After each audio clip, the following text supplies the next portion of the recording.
Ang kasagaran sa ubang babae karon ba? Kung maot ang manguyab, daghan kaayong rason. Kung panguyaban, moingon dayon nga, "Sorry migo, bawal pa ko mag-uyab-uyab. Hindi totoo yan.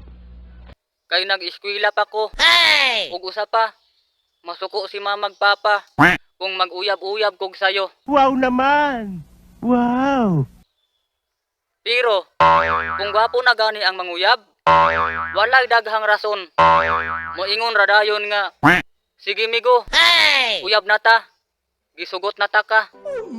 Bahalag nag-eskwela pa ko ah. Wala man ay problema. Okay ra man ang mag-uyab-uyab ta. Basta di lang nato kalimtan ang atong pag-eskwela." Hindi totoo yan. Bahalag masuko si mamag papa. Di lang nato ipahalata nga uyab tang duha.